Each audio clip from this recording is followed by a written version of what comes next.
Ibu, saudara-saudara, ayo kita lihat sejarah. Nabi diikuti, Nabi diteladani, Nabi dicontoh, itu karena ucapan sama perbuatannya sama. Kalau Nabi bilang A, perbuatannya pasti A.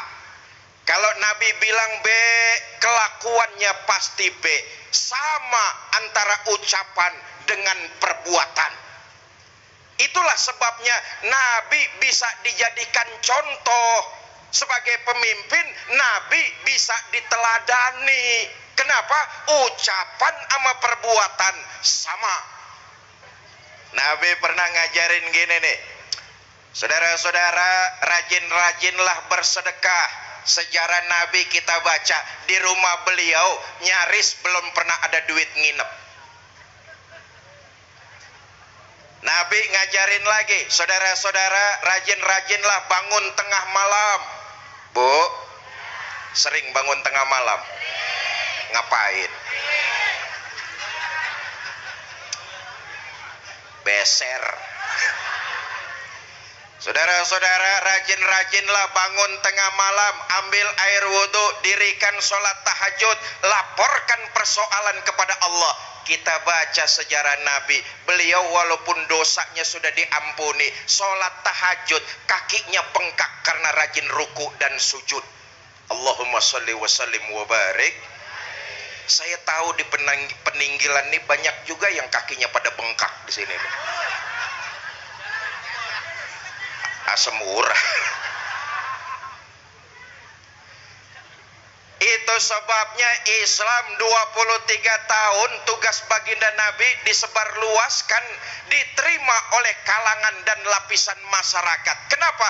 Nabi pantas jadi teladan, Nabi pantas jadi contoh, ucapan sama perbuatannya sama. Maka dalam waktu yang relatif singkat, 23 tahun, Islam mampu menembus dinding Jazirah Arabia, memasuki kota Persia dan Bizantium, sampai sekarang mewarnai 2/3 belahan bumi ini dengan nilai-nilai ajaran agama Islam.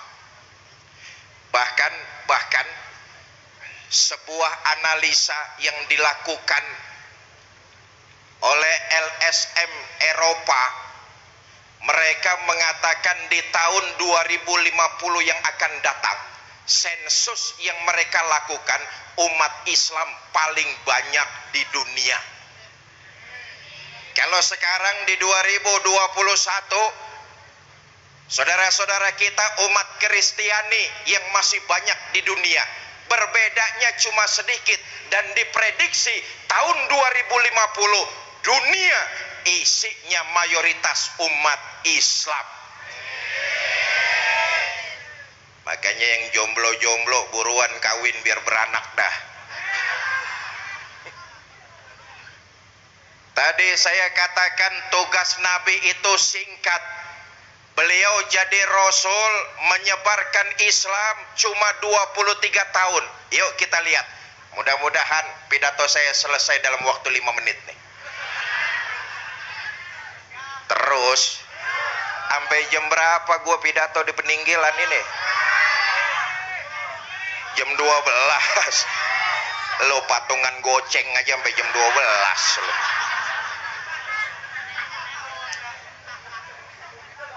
Yuk kita lihat sejarah hidup baginda kita Nabi besar Muhammad sallallahu alaihi wasallam. 13 tahun Nabi di Mekah, 10 tahun Nabi di Madinah. 13 tahun di Mekah cuma menanamkan nilai-nilai iman, mengajak manusia hanya menyembah kepada Allah Subhanahu. Nabi diangkat jadi Rasul itu kan umurnya 40 tahun. Bener apa kagak? Dakwah dilakukan Nabi awalnya ngumpet-ngumpet, dari rumah ke rumah, dari pintu ke pintu, dari orang ke orang, ngumpet-ngumpet. Berapa lama? 3 tahun dakwah Nabi ngumpet-ngumpet. Dapat pengikut kagak lebih 11 orang. Udah nggak digaji, nggak ada fasilitas, nggak dapat tunjangan beras. 3 tahun dakwah ngumpet-ngumpet, yang ngikut kagak lebih 11 orang. Turun perintah dari Allah, fasda bima tu'mar, Muhammad sampaikan Islam terbuka, nggak usah ngumpet-ngumpet lagi. Mulai dilakukan dakwah Islam secara terbuka. Dikumpulin tokoh-tokoh kafir Quraisy dekat Mekah.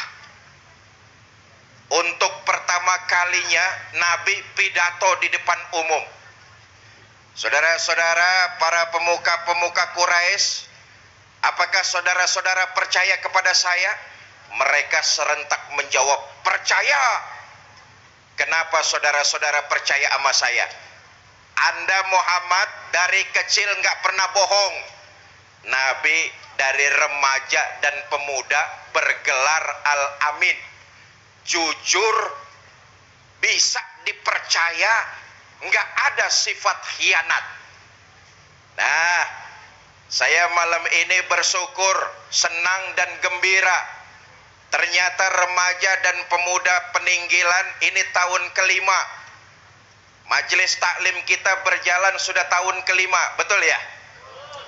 Maka ketahuilah, baginda Nabi sejak masih remaja menjadi pemuda, beliau bergelar Al-Amin, remaja dan pemuda yang dapat dipercaya. Karena itu kalian, adik-adik saya, para remaja, para pemuda, kalau kalian ingin sukses di masa yang akan datang, maka tanamkan nilai-nilai kejujuran pada diri saudara.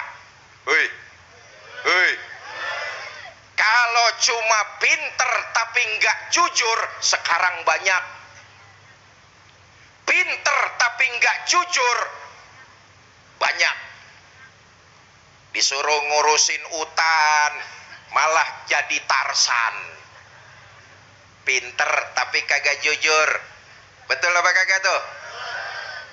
Disuruh ngurusin uang rakyat, malah nilep duit rakyat. Pinter tapi kagak jujur. Karena itu adik-adik saya, para remaja, pemuda peninggilan, sukses kalian di masa yang akan datang, tanamkan sifat kejujuran. Yang itu sudah dicontohkan oleh baginda kita Nabi besar Muhammad.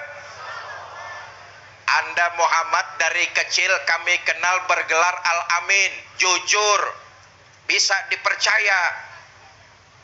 Kata baginda Nabi, baik, kalau tuan-tuan percaya sama saya, mulai saat ini saya serukan, ankizu anfusakum minan nar, jaga lindungi diri tuan-tuan dari siksa api neraka. Tinggalkan berhala, sembah Allah Tuhan yang Esa, yang lam yalid wa lam yulad wa lam yakul lahu kufuwan. Habis Nabi pidato kayak begini nih, orang-orang kafir Quraisy langsung pada membubarkan diri, balik ke rumahnya masing-masing. Ngapain? Ngambil patung berhala sembahan mereka, balik lagi dijejerin patung-patung itu dekat Ka'bah. Kurang ajarnya kaum kafir Quraisy menghina baginda Nabi, didakwain, diajak bener, malah dihina. Pulang ke rumah ngambil patung berhala, dijejerin dekat Ka'bah. Patung-patung itu nggak kurang 360 buah. Nih juga pelajaran nih, adik-adik saya, para remaja, para pemuda. Kalau kalian berjalan di atas nilai kebenaran, walaupun dihina, walaupun dicaci, walaupun dimaki, jangan putus asa, jangan kendor semangat. Teruslah berjalan di atas nilai-nilai kebenaran.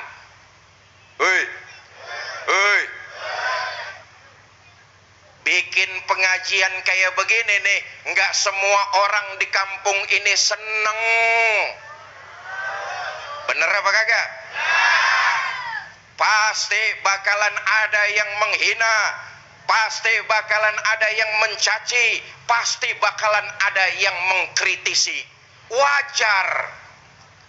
Begini dah, adik-adik saya, para remaja dan pemuda peninggilan, kalau dicaci, kalau dihina, kalau dikritisi, jadikan itu pupuk yang menyuburkan tanaman supaya kita hari esok lebih baik daripada hari ini.